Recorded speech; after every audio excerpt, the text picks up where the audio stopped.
तो सबसे पहले बात करेंगे इंदौर से बड़ी खबर की, जहां पर ईओडब्ल्यू की छापेमारी, नगर निगम के कर्मचारी के ठिकानों पर छापेमारी की गई है। आपको बता दें, करोड़पति निकला है निगम का कर्मचारी, आय से अधिक संपत्ति का पूरा मामला है।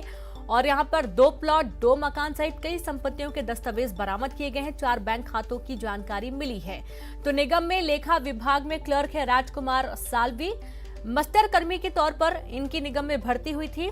और आप देखिए कि मस्टर कर्मी के तौर पर ये निगम में भर्ती हुए थे, लेकिन अब इनके पास जो संपत्ति इकट्ठा हुई है वो आय से कहीं ज्यादा संपत्ति सामने आई है। तो आय से अधिक संपत्ति का पूरा मामला है। निगम कर्मचारी के ठिकानों पर कार्रवाई हुई है और उसके ठिकानों से 2 प्लॉट, 2 मकान सहित कई संपत्तियों के दस्तावेज बरामद किए गए हैं।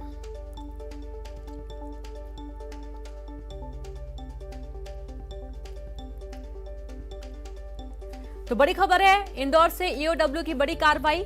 ईओडब्ल्यू की छापेमारी में नगर निगम के कर्मचारी के ठिकानों पर छापेमारी हुई है और करोड़पति निकला निगम कर्मचारी, आय से अधिक संपत्ति का पूरा मामला है। 2 प्लॉट, 2 मकान सहित कई संपत्तियों के दस्तावेज बरामद किए गए हैं। 4 बैंक खातों की जानकारी मिली है। निगम में लेखा विभाग में क्लर्क हैं राजकुमार साल्वी, मस्टर कर्मी के तौर पर इनकी निगम में भर्ती हुई थी और अब इनके पास से जो संपत्ति मिली है वो आय से कहीं ज्यादा संपत्ति पाई गई है।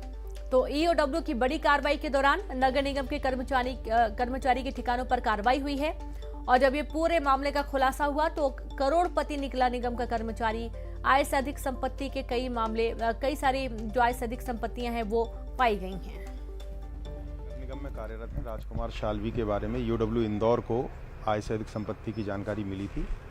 उस जानकारी के आधार पर हमने आज सर्चिंग कार्रवाई की है और कार्रवाई में जो हमें दस्तावेज और जो आय से अधिक संपत्ति जो प्राप्त होती है उसको हम आकलित करते हैं और उसके आगे विवेचना करते हैं। सर, अभी तक की क्या कुछ इन्वेस्टिगेशन में सामने आया है? कितने प्लाट, कितने फ्लैट, क्या रकम? जनरली उनके 2 मकान 2 प्लॉट अभी हमारे सामने आए हैं और 4 व्हीकल हैं उनके और कुछ आभूषण भी हैं और दस्तावेज जो प्राप्त हुए हैं देन और बैंक से संबंधित जानकारियाँ वगैरह और जो दस्तावेज मिले उनकी पुष्टि की जानकारी भी हम करेंगे। सर, बात करेंगे अगली खबर की, जहां पर प्रदेश के गृह मंत्री नरोत्तम मिश्रा ने आर्यन खान को निर्दोष बताने पर दिग्विजय सिंह पर निशाना साधा। उन्होंने कहा कि कांग्रेस नशे में चूर है, इनके सांसद वकालत के लिए मजबूर हैं, वे समाज को बर्बाद करने की साजिश कर रहे हैं। और इसके अलावा कांग्रेस के सदस्यता अभियान पर चुटकी लेते हुए कहा कि इस अभियान में सदस्य बनने के लिए कांग्रेस ने 7 नियम तय किए हैं, जिसमें नशे करने वाले को सदस्यता नहीं दी जाएगी। आर्यन खान की वकालत कर दिग्विजय सिंह राहुल गांधी को आईना दिखा रहे हैं। तो वहीं नरोत्तम मिश्रा ने प्रदेश में खाद की किल्लत को नकारते हुए कहा कि ये विपक्ष है जो खाद की कमी बता रहे हैं। हमारे पास 3 टन यूरिया कल की तारीख में था। कांग्रेस दरअसल नशे में चूर है और इसके जो सांसद है ना वो वकालत को मजबूर है। अकेले केटीएस तुलसी जी भी नहीं, दिग्विजय सिंह जी भी हैं। तुलसी जी तो कह रहे हैं कि इससे प्रतिबंधी हटा लेना चाहिए। पीढ़ी को बर्बाद करने का जो षड्यंत्र है ना वो उनको समझ में नहीं आ रहा है, जबकि नेतृत्व में दिखाई देता है। लेकिन यहां दिखाई नहीं दे रहा है कि इन सांसदों को कि ड्रग्स पे से प्रतिबंध उठाने की बात कर रहे हैं। अभी जो कांग्रेस ने एक अपनी सदस्यता के लिए 5-7 नियम जारी किए हैं। अभी 1 तारीख से सदस्यता अभियान चला रही है ना कांग्रेस पार्टी, उसमें नशे वाला है। ये राहुल गांधी को आईना दिखा रहे हैं दिग्विजय सिंह जी और केटीएस तुलसी जी। उनने कहा तो उनने पट से जवाब दिया कि ड्रग्स से प्रतिबंधी हटा दो। उनने नशे का जो सही सदस्यता में डाला। मैं प्रार्थना करता हूं हाथ जोड़ के दोनों आपके चैनलों के माध्यम से कि धैर्य रखें किसान भाई, कोई कमी ना है ना आने दी जाएगी।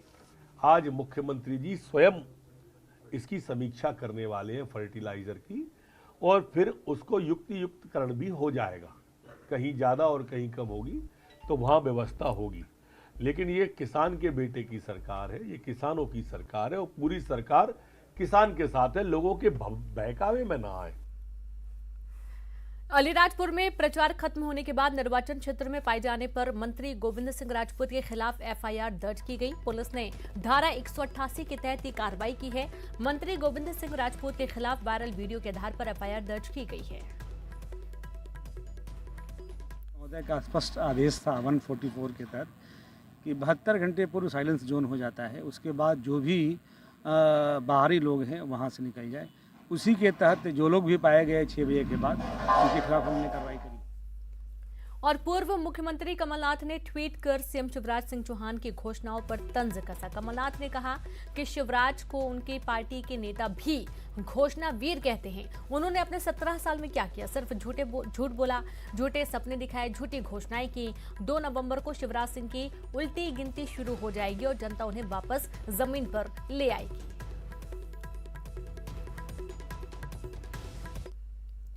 एमपी कांग्रेस 1 नवंबर से सदस्यता अभियान शुरू करेगी। कांग्रेस ने सदस्यता के लिए कई शर्तें भी रखी हैं। इनमें खादी पहनना, नशा ना करना और पार्टी की आलोचना ना करने जैसी शर्तें शामिल होंगी। तो वहीं बीजेपी ने इस पर निशाना साधा। बीजेपी ने कहा कि पार्टी के सीनियर लीडर ही संगठन के कामकाज की आलोचना कर रहे हैं। ऐसे में नेताओं की आवाज दबाने के लिए सदस्यता अभियान में शामिल किए जा रहे ऐसी शर्तें शामिल की जा रही हैं। कांग्रेस का कहना है कि पार्टी का मंच छोड़कर बाहर आलोचना करना ठीक नहीं, इसलिए शर्तें शामिल की गई हैं।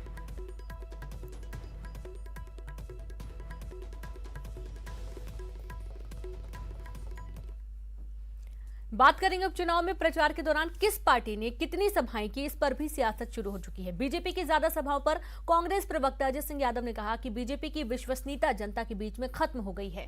अजय सिंह यादव ने आरोप लगाया कि उपचुनाव में भ्रष्टाचार के पैसे से प्रचार प्रसार किया गया। जनता पार्टी की विश्वसनीयता जनता के बीच में समाप्त हो गई है। उपचुनावों में केवल भ्रष्टाचार से कमाए हुए पैसे के द्वारा प्रचार प्रसार, इवेंट और पैसा बांटकर चुनाव प्रभावित करने की कोशिश की गई है। लेकिन जनता इन प्रपंचों में न दमों में फंसी है और न आगामी उपचुनावों में फंसेगी। कांग्रेस पार्टी और कमलनाथ जी जनता के बीच में बेहद लोकप्रिय हैं। चारों क्षेत्रों में कांग्रेस की जीत तय। मध्य प्रदेश के नगरीय प्रशासन मंत्री भूपेंद्र सिंह ने कोरोना की तीसरी लहर को लेकर लोगों को आगाह किया और सभी लोगों से जल्द कोरोना का टीका लगवाने की अपील की है। साथ ही सभी से मास्क का इस्तेमाल करते रहने की अपील की गई है। भूपेंद्र सिंह ने कहा कि कोरोना अभी गया नहीं है, कई देशों में चौथी लहर आ गई है। कोरोना अभी गया नहीं है और दुनिया के अनेक राष्ट्रों में कोरोना का कहर फिर से आया है, चौथी लहर आई है। और इसलिए मैं इस बात को मानता हूं कि सभी लोगों को मास्क का उपयोग करना चाहिए और जिनका सेकेंड डोज अगर रह गया है तो उनको सेकेंड डोज वैक्सीन का लेना चाहिए। और प्रशासन को भी हम लोग इस बात के निर्देश जारी करेंगे कि मास्क के बारे में प्रशासन सख्ती रखे, जिससे कि लोगों की सुरक्षा हो सके। और वक्त एक ब्रेक का है, हम जल्द हाजिर होंगे।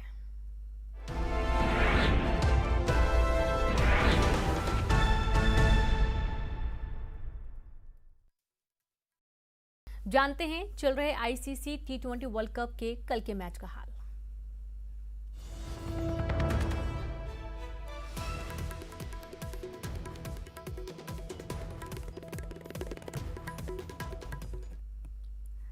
और चलिए सीधे रुक करेंगे रायपुर का, जहां पर आदिवासी नृत्य महोत्सव कार्यक्रम के दौरान सीएम भूपेश बघेल साथ ही सीएम हेमंत सोरेन जी यहां पर वहां पर स्टॉल लगे हुए हैं, जो कि वहां के जो धरोहर हैं, अन्य राज्यों के जो स्टॉल लगाए गए हैं, वहां की सांस्कृतिक परंपरा को जो दर्शाता है, जो पूरा एक तरीके से कह सकते हैं प्रदर्शनी जो लगाई गई है, उसको देखने के लिए अब सीएम भूपेश बघेल साथ ही जो झारखंड सीएम हैं हेमंत सोरेन जी वो भी पहुँच चुके हैं। और ये जो तस्वीरें हैं आपकी टीवी स्क्रीन पर, लाइव तस्वीरें रायपुर से। आज भव्य कार्यक्रम की शुरुआत हुई है, आदिवासी नृत्य महोत्सव की शुरुआत हुई है और इस कड़ी में जो सीएम हेमंत सोरेन हैं वो मुख्य अतिथि के तौर पर रायपुर आए हुए हैं इस पूरे कार्यक्रम में शिरकत करने के लिए। और अब जो तस्वीरें आप देख पा रहे हैं वो तस्वीरें हैं जहाँ पर जो स्टॉल लगाए गए हैं आदिवासी महोत्सव के खास कार्यक्रम के दौरान, जो कि आदिवासियों की जो संस्कृति है, उनकी जो परंपराएं हैं, उनकी जो धरोहर है उसे दर्शाता है। और उन्हीं स्टॉलों को देखने के लिए अभी यहाँ पर सीएम भूपेश बघेल साथ ही जो मुख्य अतिथि हैं सीएम हेमंत सोरेन वो पहुंचे हुए हैं। तो छोटे छोटे स्टॉल लगाए गए हैं और अन्य जो अलग अलग क्षेत्र होते हैं, अलग अलग राज्य हैं, अलग अलग देशों से भी यहाँ पर लोग आए हुए हैं। और ये जो स्टॉल है वहाँ पर अपने अपने क्षेत्र की जो परंपरा है, जो खान पान है, जो संस्कृति है, किस तरीके से वहाँ का रहन सहन है, पहनावा ओढ़ावा क्या है, वहाँ के आभूषण किस तरीके के होते हैं, वहाँ पे लोगों की दिनचर्या क्या होती है, किस लैंग्वेज में वो लोग बात करते हैं, उनका लिखना पढ़ना किस लैंग्वेज में होता है। बहुत सारी ऐसी चीज़ें हैं जिसको लेकर यहाँ पर स्टॉल लगाए गए हैं और इसे देख कर ये समझा जा सकता है कि वाकई में देश और देश के बाहर कोने कोने पर जो आदिवासी हैं, जो बिलोंग करते हैं, वो कितने अलग अलग तरीके से अपना जीवन यापन कर रहे हैं और उसकी एक झलक आपको आज रायपुर में देखने को मिल जाएगी। तो राष्ट्रीय आदिवासी महोत्सव का इस खास कार्यक्रम के दौरान जो स्टॉल लगाए गए हैं उन्हें देखने के लिए सीएम भूपेश बघेल साथ ही मुख्य अतिथि मुख्यमंत्री हेमंत सोरेन जी निकले हुए हैं। तस्वीरें देखिए, ये 2 तस्वीरें आपके टीवी स्क्रीन पर हैं।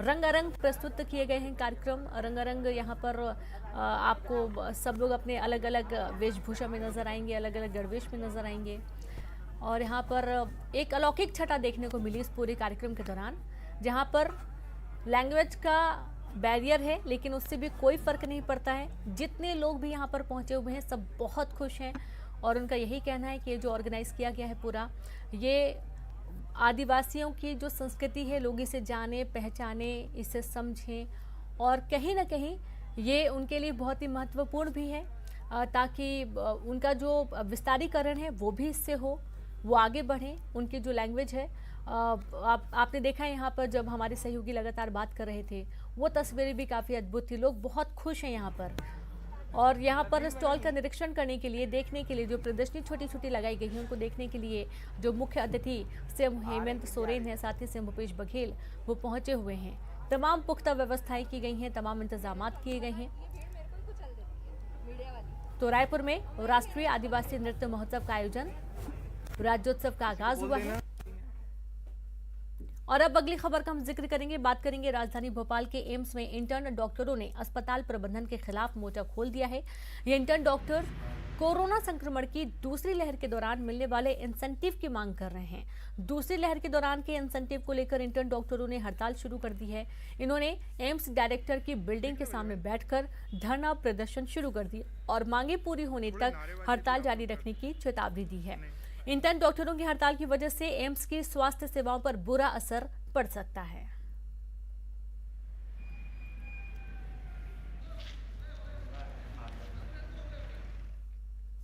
पटाखों के इस्तेमाल को लेकर सुप्रीम कोर्ट एक बार फिर से सख्ती दिखाई दिया है। मामले की सुनवाई के दौरान सुप्रीम कोर्ट ने कहा कि हम जश्न मनाने के खिलाफ नहीं हैं, लेकिन ये दूसरों की जान की कीमत पर नहीं हो सकता है। पटाखों पर प्रतिबंध के बावजूद इसके इस्तेमाल पर सुप्रीम कोर्ट ने नाराजगी जाहिर की है। इतना ही नहीं, सुप्रीम कोर्ट ने यह भी कहा है कि आप दूसरों के अधिकार और स्वास्थ्य के साथ खिलवाड़ नहीं कर सकते। हमने सिर्फ ग्रीन क्रैकर को मंजूरी दी थी, लेकिन बाजार में सब मौजूद है। केंद्र और राज्य की एजेंसियों को सख्ती से आदेश का पालन कराना चाहिए। लोगों की जान से खिलवाड़ नहीं कर सकते हैं। सुप्रीम कोर्ट ने साफ किया है, पटाखों पर पूरी तरह पाबंदी नहीं है। लोग ग्रीन पटाखे इस्तेमाल कर सकते हैं, लेकिन फिर भी प्रतिबंधित पटाखे बाजार में मिल रहे हैं। आपको बता दें, सुप्रीम कोर्ट ने प्रदूषण फैलाने वाले पटाखों के उत्पादन और इस्तेमाल पर पाबंदी लगाई हुई है।